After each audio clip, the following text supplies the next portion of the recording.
Welcome, everybody. It's about a minute after 6:30, and a lot of people have things to do. So let's get this started and stay on time. Before we begin our presentation tonight, I'd like to tell you that this is just the first in a series of events that are being hosted by the Department of Behavioral and Social Science on the topic of understanding the news. Some future events that we have is on the 15th of this month. There'll be a panel on Black history and racial politics in America. On March 8th, there's one on sex trafficking in North Texas. April 19th, there's one on wrongful conviction and exoneration. And then on May 5th, we have another one on PTSD in civilian first responders. So if you're interested in any of these events, I've shared the flyers with you that you can access them. Next, at the end of the talk, there'll be a time for questions and answers. And if you have a question, feel free to send it to us at any time during the presentation. And one final announcement, if you are attending tonight for extra credit, we will be sending out a link at the very end with a short survey. And this is how you sign in so that your professor knows that you attended. So please don't forget to fill out the survey if you want the extra credit. Now, I am delighted to introduce our speaker tonight, who I've known for about a decade, having had the pleasure of going through a PhD program with him. Well, I guess the PhD program certainly wasn't a pleasure, but having a colleague like Dr. Todd Curry was. Dr. Curry is an assistant professor of political science at the University of Texas, El Paso. He has an MA in political science from the University of Central Florida and a PhD in political science from Western Michigan University. Dr. Curry teaches undergraduate classes in constitutional law, judicial politics, and research methods, as well as graduate courses in judicial politics and quantitative methods. He is a nationally respected expert in judicial politics, with his research being published in journals including the Justice System Journal, the American Review of Politics, and the Journal of Politics, which is one of the best in the field. And he is also the co-author of the forthcoming book, Language and the Law, State Supreme Courts and Judicial Opinions. He will be discussing free speech in college campuses tonight, a very timely issue and one that has special importance for us as being part of an institution of higher learning. So welcome, Dr. Curry. Thank you, Dr. Squires. I'm glad to be here and giving this talk. So this talk, this particular discussion came out of, in large part, me witnessing what has been going on college campuses really for the past 2 or 3 years with the emergence of the alt-right protests that have begun taking place on campuses. I did this talk initially for University of Texas El Paso's Constitution Day, but I've also done it a couple more times since then, so I'm very pleased to share it with all of you. So the title of my discussion, as you can see, is Free Speech in College Campuses, What You Believe is Wrong, but at least you can protest. And the point that I'm going to try to elicit to you is that college campuses are special in their regard of what they serve as a purpose. And their purpose primarily is to provide to disparate audiences the ability to speak and share and debate amongst them. College campuses for quite a long time have been the holding place of dissent voices. We have this common measure in the discipline of political science of whether individuals are willing to restrict speech that they disagree with. And it turns out that while in the abstract, all of us in the United States very strongly support free speech, when we're asked if we're willing to restrict speech of classes or groups that we disagree with, we're generally very likely and happy to do that. So since the 1950s, we used to ask a question among average individuals: would you be likely to restrict free speech if a communist wanted to speak on a college campus? In the following of 9/11, we asked if a Muslim cleric wanted to speak on college campuses. And now we've moved almost directly to, would you allow someone who is a member of the KKK or a neo-Nazi to speak on campus? And the answer that I'm going to give you to all of those questions, at least from the standpoint of law and from the mission of college education, is the answer is you should. The answer is yes. Not only are we legally obligated to, but there's good reason for us to want to do so. So I'm going to show you what protest looks like on college campuses. This image should be starkly familiar to anyone who has watched any news coverage this year regarding the neo-Nazi march at the University of Virginia. And up until this point, though afterwards there was certainly issues, no law had been broken. This is what free speech looks like on college campuses. This is the epitome of free speech on college campuses. But so is this. This is also what free speech looks like.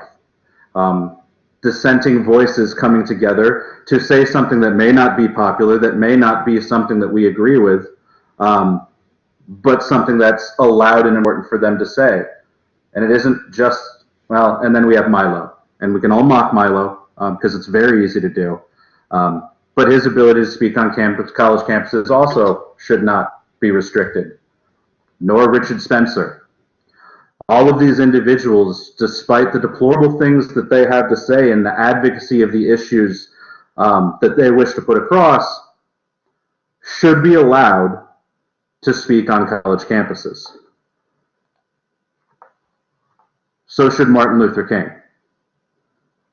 Think of yourselves now in the standpoint that we are, where we know the alt-right, we know neo-Nazis are a small segment, vocal segment of society, attempting to campaign for what they see as their rights.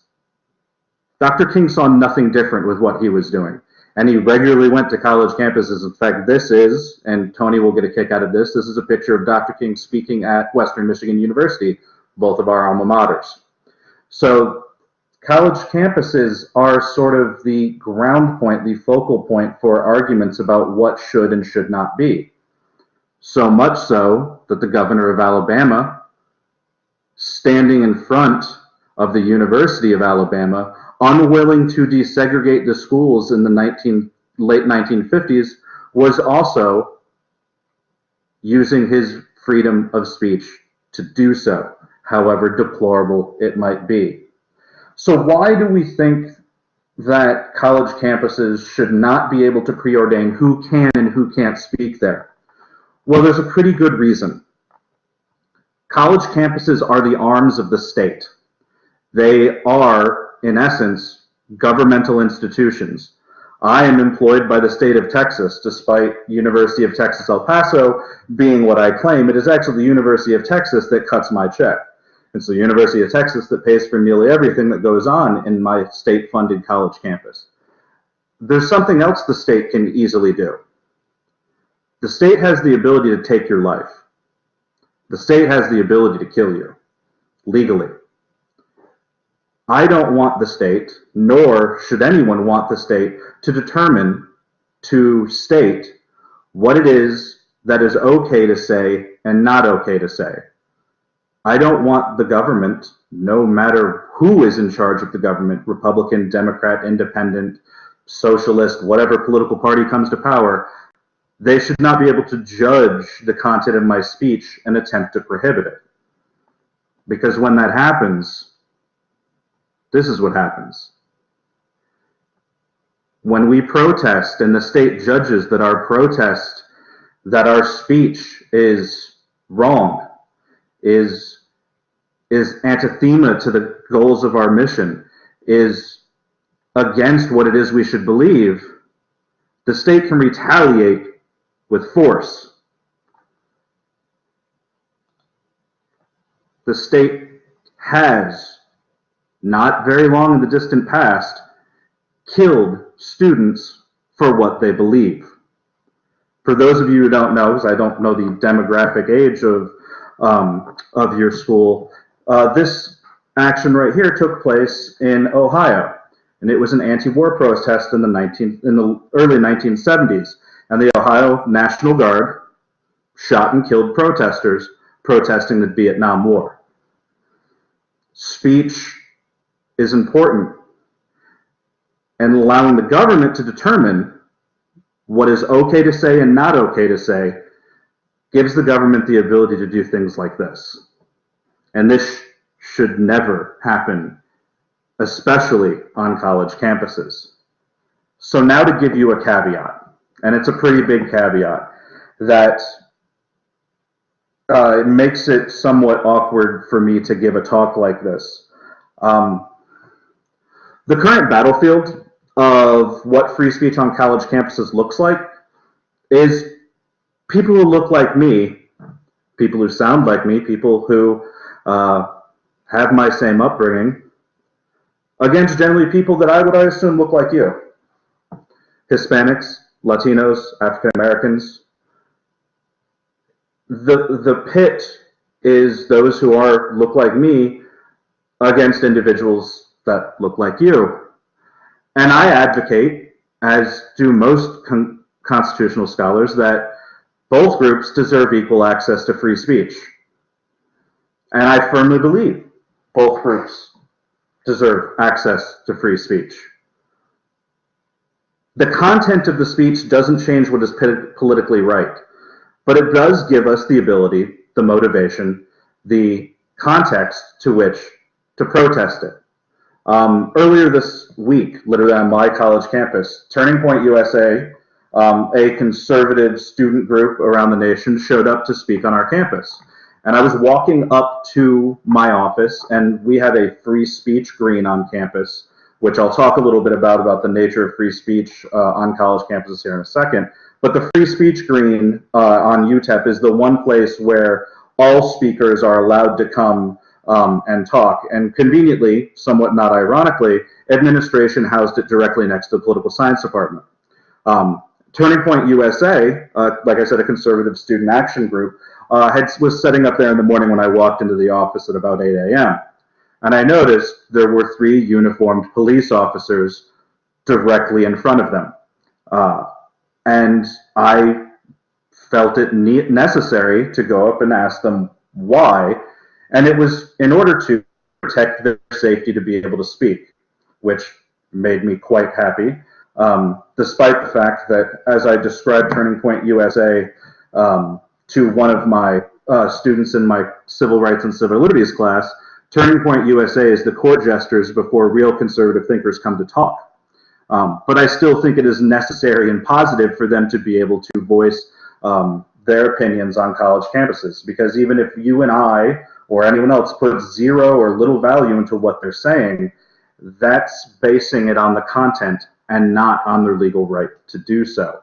So while I feel somewhat of an outsider giving this talk, understand that 20 years ago, when people were attempting to restrict communists and socialists on college campuses, if you were liberal, you were with them. Now liberals are trying to restrict freedom of speech on college campuses, and it puts me in an odd position as a constitutionalist to say what is right was both right then 20 years ago and is right now, even though the ideology of the groups we were trying to prohibit then and now have vastly changed. So we need to look initially at the First Amendment to see what it has to say. Understand that the First Amendment only exists to be a restriction upon government. The first 5 words of the Bill of Rights is Congress shall make no law. In fact, the Bill of Rights only goes to protect that private citizens cannot be restricted towards what the government says. So the government cannot restrict private citizens. It's important to note that all but private colleges are considered government because they are funded in large part from the coffers of the states, and in some cases, depending on what sort of grant funding comes from the national level, also funded by the federal government. College campuses are technically what are known as designated public forums. So public forums are an area in which speech cannot be restricted at all by the government. Some examples of these are public parks, street corners, outside of City Hall, those sorts of areas, those typical, what we consider public forums in which that's where speech naturally happened. If you wanted to protest, you would go to street corners, sidewalks, etc., because that is where protest happened. There also exist these things called designated public forums. And college campuses, since the early 1900s, have been what the Supreme Court calls a designated public forum. So there is no difference as far as the law is concerned between those typical public forums, public parks, street corners, etc., and college campuses. So college campuses exist in this nexus that we have drawn in which it is the hardest for us to restrict speech on college campuses, because the court has ruled that the college campuses are a place where free speech should happen, that it is natural for speech and dissenting views to be aired on college campuses, because if the goal of a college campus is to educate, oftentimes education involves hearing a dissenting voice. It involves hearing things you disagree with. And since the mission of a college campus is education, these are now considered what are known as designated public forums. The interesting caveat here is college campuses are run by arms of the government. Public parks are to a lesser extent, street corners are to a lesser extent, sidewalks and what have you. All of those are run by arms of the government. But only on college campuses do we have government actually interacting with the speakers, because more often than not, we are the ones who give them a platform. We are the ones who invite them to campus. We are the ones that give them an area. So it's very much government working with the speakers. And we have to strive many, many times to make sure that we are not advocating or preventing speakers dependent upon the content of what they're saying. Because if we begin deciding who can speak based on the content of what they're saying, then we're running afoul of the First Amendment. So college campuses in that essence are different, because at the core of each campus is the idea of education. And the way that we approach this idea of education on college campuses is through generally a marketplace of ideas approach, that we throw everything out there that exists, test it rigorously, examine it, and whatever wins out in the marketplace in terms of the most agreed upon thing is what is actually carried through. So this marketplace of ideas allows every individual to hear dissenting points. And remember, I'm saying this is in theory, the purpose of college campuses, to hear all dissenting points, determine for themselves what is the most valid, and then ultimately come to their own conclusion. But it goes a step further, because the First Amendment prohibits us universities from allowing some individuals to speak while restricting others. That's known, and I think I've already used the term before, a content-based restriction. So there are numerous ways in which government can restrict free speech that is not content-based. So let me give you some examples. Generally, speech can be restricted in one of three ways, and those restrictions on these three ways are legal. The first way in which governments can restrict speech is in a time fashion, so what we call a time-based restriction. And many of you will be familiar with time-based restrictions. The perfect example of a time-based restriction on speech is with certain cities have a law based on the decibel level you can have volume coming out of your home, so that parties at 3 in the morning aren't over X amount of decibels. They don't care about the content of what you're airing. You could be airing Formula One racing or a neo-Nazi speaking. They don't care what the content is. They only care that it's happening after a certain time.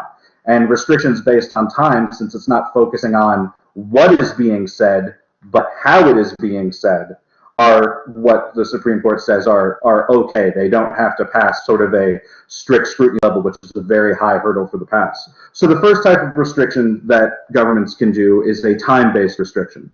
The second type of restriction the government can do is a place restriction. So you can limit free speech to a certain place.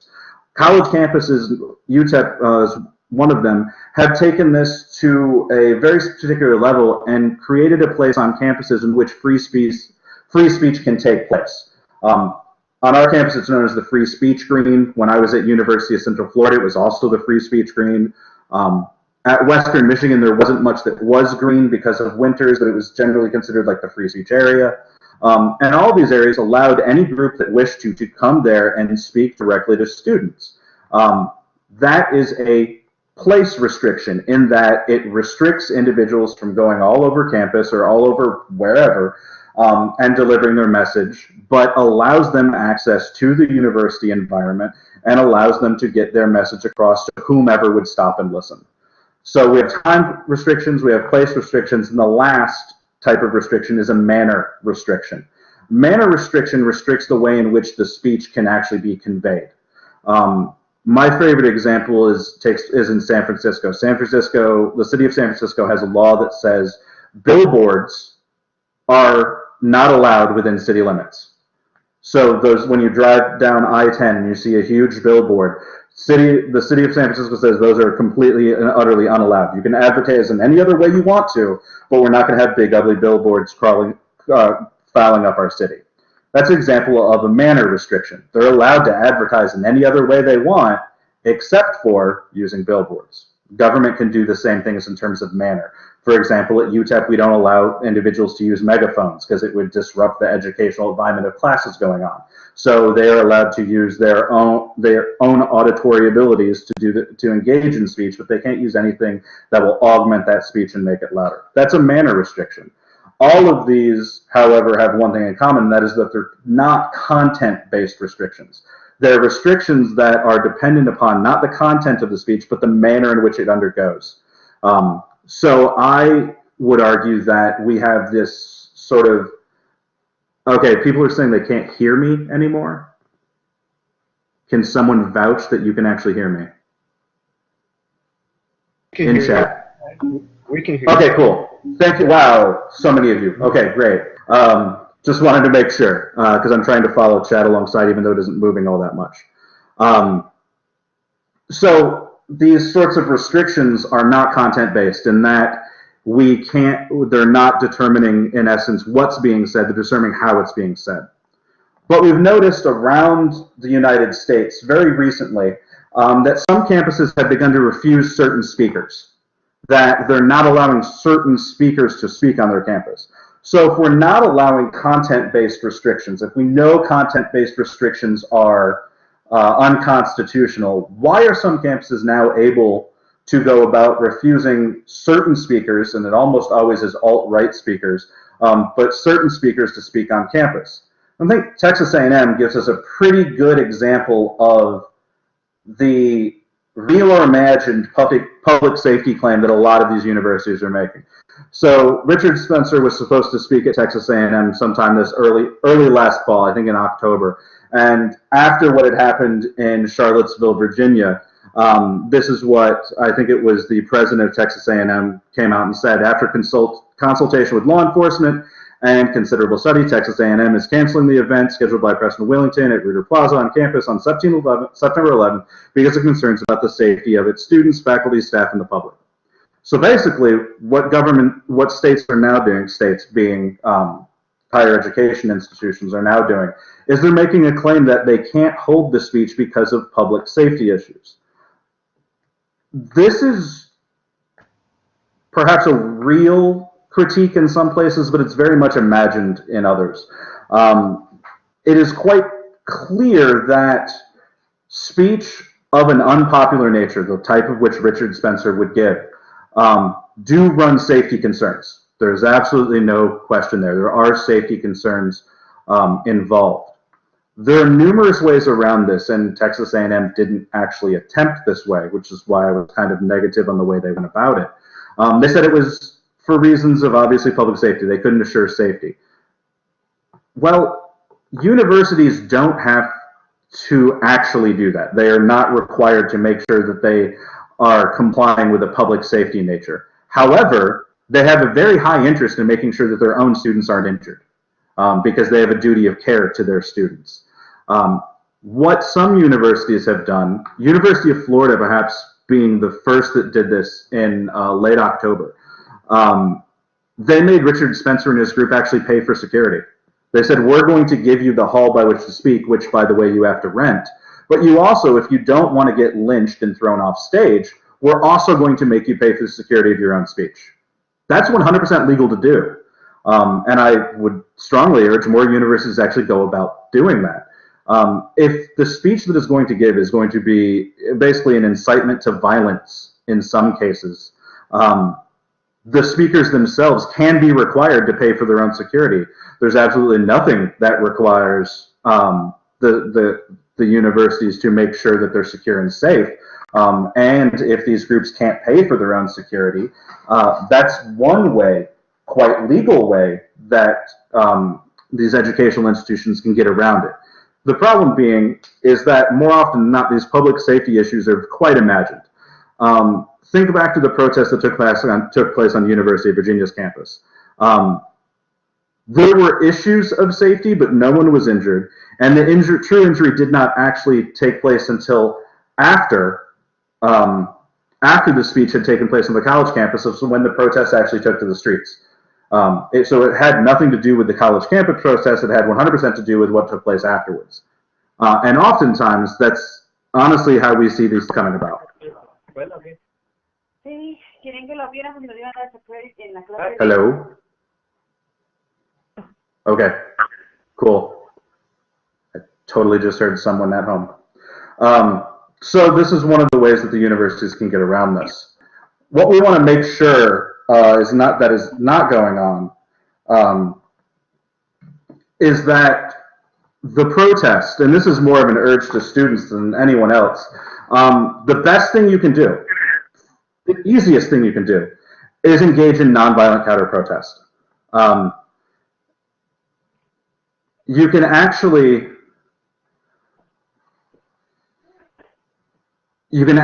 in essence, give any counter-protest you want. Oop, didn't mean to go there yet. That's my favorite slide, and you'll see why in a moment. We have to make sure that we don't heckle down the speakers, because there exists this idea of a heckler's veto. You disagree with the speaker so much that you yell him off stage, and therefore he can't get out his message. There's actually a prohibition upon the heckler's veto, that actually the people who provide the area for the speech have to make sure that the heckler is not shouted down. The problem is if you're shouting down the speaker, the likelihood is it's going to turn violent to begin with. And so my urge for protests on the college campus, in fact, protests on my campus, have in large part been to ensure that the protests aren't violent. Now, there's a good reason why speakers the sort of Richard Spencer and Milo don't come to UTEP. And that's because UTEP has a population that is around 85% Hispanic. There's a reason why these people have been going and speaking at places like Michigan State University, University of Virginia, University of Florida, because those campuses are overwhelmingly white, and therefore they feel it's less of a risk to them. This quote here by Luis Brandeis sort of much embodies how I think about this. This idea of marketplace of ideas of speech, and that's why I urge you all to engage in counter nonviolent protests, because if a speaker comes to your campus and engages in a protest that you find deplorable, trust me, you're probably not the only person who's going to actually find the speech deplorable. Do what happened at University of Florida. University of Florida gave them an auditorium, rented them an auditorium that sat around 5,000 people. In terms of actual attendees, there were about 200 people. In terms of protests, there were about 10,000 people outside. So there were 10,000 people who actively didn't go in and hear the speech, but still non-violently protested the actual production of the speech. That's the way in which we should go about engaging this. So here's why I want you to engage in non-violent protests. Think about how most of these groups who do deplorable speech are funded. This is the Westboro Baptist Church. They're deplorably, utterly disgusting institution. In fact, they have a Supreme Court case that sets down some of the actual law within this area. And in that case, something that you might be moderately familiar with, they protested the burial of veterans with signs such as, well, similar to the ones you're seeing here, but things like God kills soldiers dead, and they protested outside of the burials of these individuals.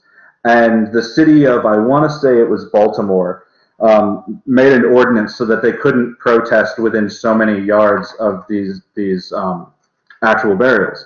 And the case went to the Supreme Court, and the Supreme Court ruled in favor of the Westboro Baptist Church. And it's an opinion, you can go and find it, in which the justices seemingly hate themselves for the decision they have to make, because it's very clear where the law goes. Now, how does a group like Westboro Baptist Church continue to exist? They continue to exist by suing states and local governments and college campuses that restrict their freedom of speech. So the groups like this continue to exist entirely funded by the states and governments who restrict their civil rights and their ability to speak. If anything, we should take lessons from groups like the Westboro Baptist Church. Not that we should get our funding in the same ways that they do it, but one thing is very clear that they do. They're 100% nonviolent. They do not engage in any sort of violent protest, and they squash it down within its own membership when it happens. And because of that, they're able to use their First Amendment right on any sort of publicly designated public forum and engage in free speech that even we wholeheartedly disagree with, but still allow them to engage in that marketplace sharing. So the last point that I want to get across is that conversation in large part, this debate in large part, can lead to understanding on behalf of both mutual groups. Understand that most individuals who are a member of the alt-right, neo-Nazis, anything of such as that, come from a very different place than you or I, for the most part. They're usually not engaged in education, first and foremost, either from my end or in your end in terms of the actual learning forum. That's not something they engage in. They're also usually not engaged in an area where there exists a large percentage of minorities, which all of us across the state of Texas certainly know is just part and parcel for our day. That's reality that we live. There was a speech that a pro-President Trump group held in Washington, D.C. at the Washington Monument. And Black Thoughts Matter protest group came up to actually protest their talk. And the lead speaker from the pro-Trump group actually allowed and even asked for the Black Lives Matter protester to actually come on stage and take the mic and talk. Literally allowed him to share the stage. And at the end of it, it turns out that everyone was there that was protesting for Trump, and the Black Lives Matter protesters realized they had a heck of a lot in common.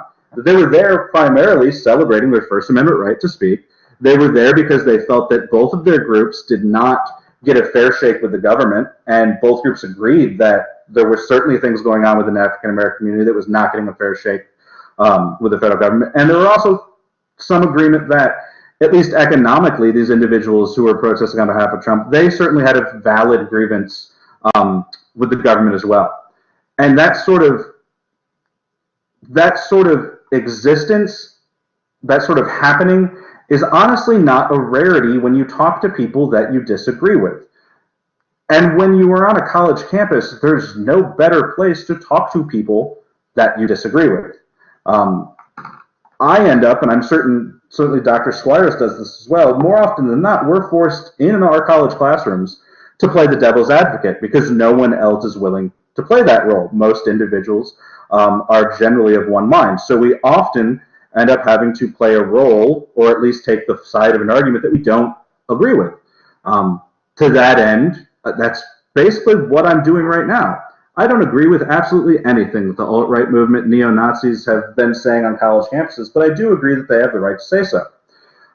This current quote, by the way, is from Oliver Wendell Holmes, Jr., Supreme Court Justice from the 19-teens till, I can see your chat, that's why I'm answering, from the 19-teens to about the 1940s. So this is kind of the quote that I generally live by, and it's also the quote that, understand that this quote was a dissenting opinion in the case. So this quote from Oliver Wendell Holmes Jr. did not actually come out in the majority opinion, so the actual precedent-setting point of the case. This was a dissent. This is what someone on the court said. This is how free speech ought to be. That dissent became the law of today. This is pretty much exactly how the court considers the determination of law. And I don't think that we should look at it as it's the government's job to do that. I like the fact that the government exists to protect speech that it agrees with and disagrees with. But more so, we should take it into our hearts and into our mindsets, especially while we're on the college campus, that defending thought that we disagree has value, because we learn better about our own thought when we can hear those that disagree with us articulate their words to us. Shouting down someone who disagrees with you doesn't make you any more firm about your own beliefs. Listening to someone who disagrees with you actually does. So we have an interesting opportunity for all of us on college campuses today. And I'm not saying that there is any value in listening, there is any value in the content that is coming out of these individuals' mouths, but there is content, there is value to listening to what they say, because if anything, it solidifies how we believe and what we think is right when we go forward in our lives. So, Anthony, I've seen questions streaming by, but I haven't picked up on them. Well, I have. Directly. I've had a look at some questions, and I'm going to try to summarize a little bit and just ask you to expound. So, one of the students wants to know about the possibility that any speech could be banned, and that was one thing I noticed that you didn't talk about. But there are, certain times where content can be prohibited. Yeah, so good news. I just taught this section in Civil Rights and Civil Liberties on Monday, so at least it's fresh in my mind. So yes, the government can restrict some things based on content. But there's only been one area in which the government has been successful in two areas in restricting on content. One is what is known as prurient speech, which that is speech that is offensive because it holds no value. Some examples are pornography. And that has kind of fallen by the wayside as not being nearly as important as it used to be, say in the 1950s when this law was sort of generated. But still to this day, there is a restriction on speech based upon if there are national security concerns. So in the 1920s and 19-teens and 1920s, numerous groups were prohibited by what was known as the Espionage Act, and those groups were not allowed to advocate for dodging the draft, protesting steel development for the war effort, because all of those were thought to, if they actually took place, they would hinder the ability of the United States to fight the war. So the government can restrict speech if there are valid national security concerns. Those are probably going to be very rare on college campuses. But there certainly are times where government can ban speech based on content, but it usually tends to be only if that content that is being advocated for runs directly against one of the missions of government and national security. No matter what stripe of the political spectrum you're on, we all agree that that's clearly one of the missions of government. So pretty much everyone is united on that. Now trying to determine whether something actually could hurt our national security based on speech. The most recent one, the case that came before the Supreme Court, was a case in which individuals were funding a humanitarian group in Afghanistan that was providing aid to the Taliban, and the federal government restricted donations to that group, and that individuals who were donating claimed it was a violation of their free speech. And the federal government said, well, no, you don't have free speech to support our enemies. So there are certain times that the federal government can ban speech that is based on content, but it is very, very rare and also extremely hard for them to do. What about fighting words? So the fighting words doctrine? This is something that you hear a lot about in news, right? So you get inflammatory groups that come onto campus. They say things which reasonable people might lead them to violence, right? So is that, that's one of the reasons that people are saying, right, that these hate groups are essentially incitements to violence. Yeah, and so this has kind of been a difficult way for me to come down because you can't see it, but I'm wearing a shirt underneath this nice button down that says, "Get mad, punch Nazis, be free." So clearly I'm in the group that I recognize that those are fighting words. However, unless the group is engaged in fighting words which are actually meant to induce violence, allow me to give you an example. We should kill all these wetbacks. That's an example of an incitement. That's an example of what everyone would recognize as a fighting word. But I believe that those of Hispanic descent have less value to give to us than those of pure white America. Those, for example, would not be incitement because that's voicing a view. Where this line is, where this separation is, that's difficult to find because what might be a fighting word to me might not be a fighting word to someone else. That's generally where the courts have to determine what's actually going on. And many times, college campuses have erred on the side of safety, which is entirely within their right to do. Safety playing sort of the same role that national security does in terms of restriction. And I see comments going on that that's a blurry line. And yeah, it is. As you'll find out at the highest level of most sort of constitutional law, stuff becomes vastly unclear very quickly. And you should be able to understand why. If our one member on our Supreme Court changes, let's say, for example, Anthony Kennedy retires and we put another conservative on the court, the decision-making of that court is going to be vastly different than it is today. So the court only comes up with blurry lines for the most part.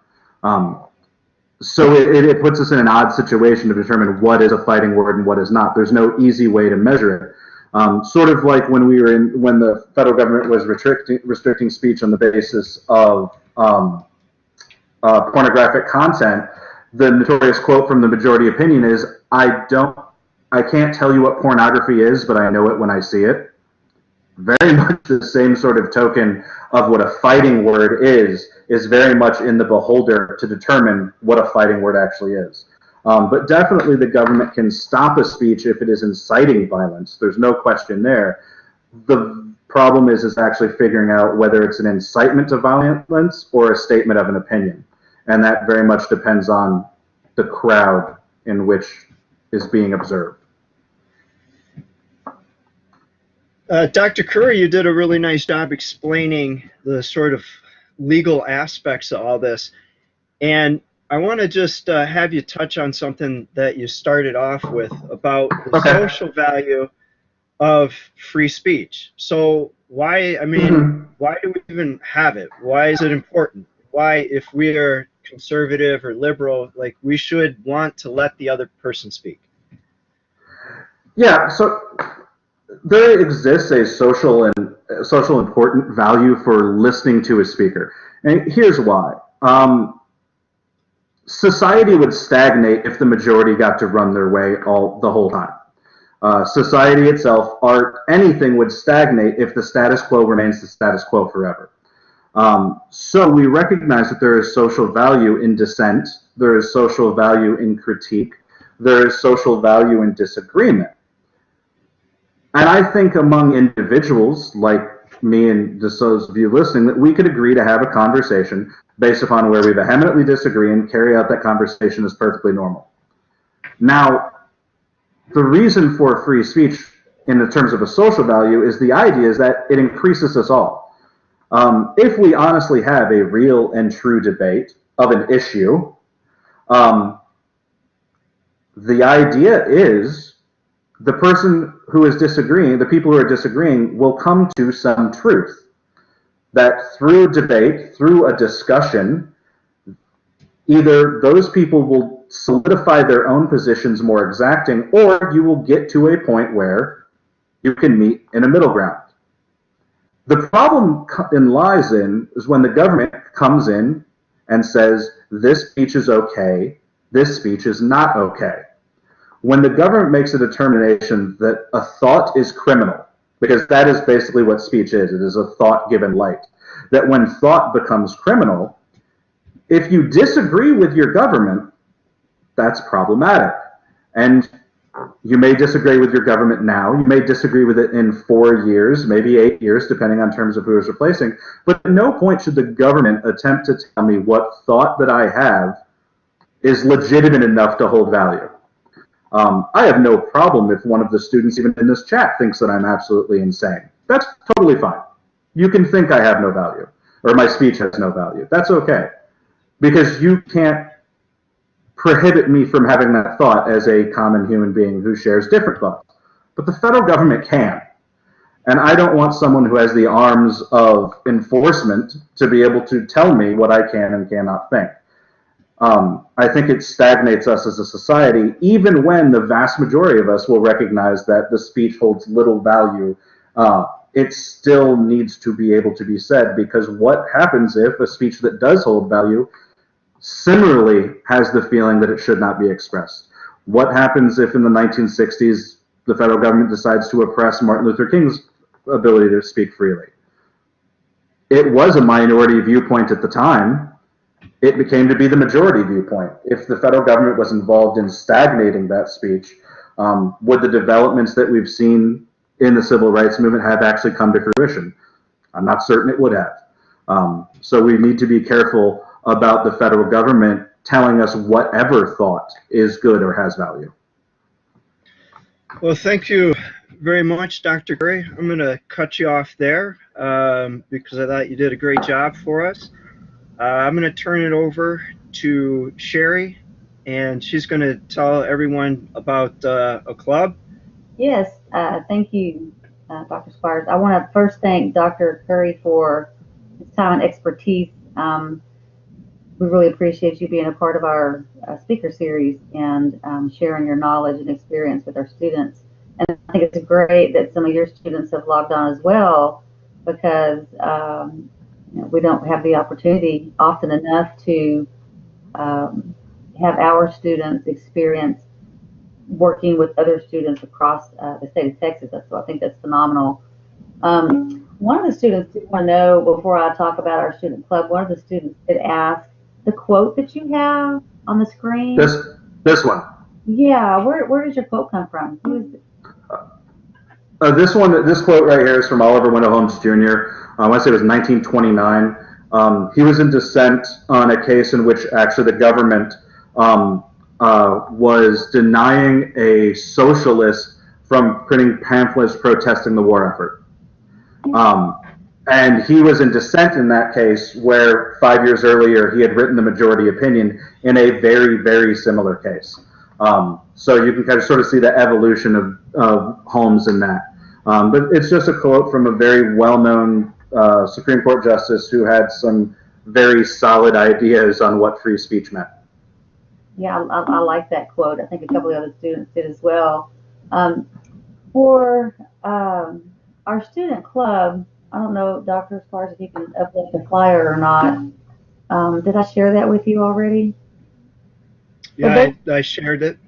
Okay, so basically we're recruiting students for our PPC Connects First online student club, and we're hoping that some of you who are in attendance right now might be interested.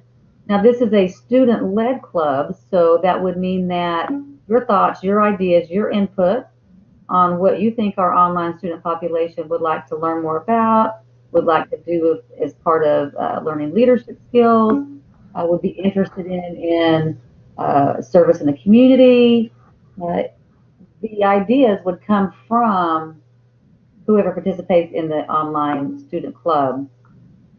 We can have virtual meetings just like this. We can have sometimes we're meeting on campus. We can meet out in the community for events. It's totally up to you, the student, as to what it is you'd like to do if you would like to participate. Another plus about being part, or several pluses about being a part of a student group, on or off campus, is that you learn more about your own leadership skills and you can foster those. You learn to foster time management. You learn about scholarship opportunities sooner than some of the other student population may find out about them. You also have opportunities to collaborate with our online professors. especially those who, for instance, I teach psychology. Any of you who are interested in clinical counseling or interested in criminal justice or interested in some of the things that I know about in my expertise in my field, I would be happy to share with you. So you can receive a little more close mentoring from some of the professors based on participation, because we'll get to know you more and you'll get to know us more, and we'll just be able to collaborate with you and help you along your way to be successful. Those of you who don't know about behavioral and social sciences and what all that includes, that would be history, government, psychology, sociology, criminal justice.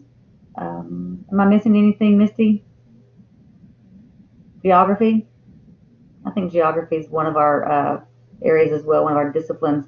But yeah, if you're interested in any of those areas, or you'd like to be president or vice president or secretary, or take a leadership role in the club, be sure to answer that section on your survey that you're about to take for the end of this webinar series or session. Okay, and don't forget to fill out the survey. Yes, please and thank you.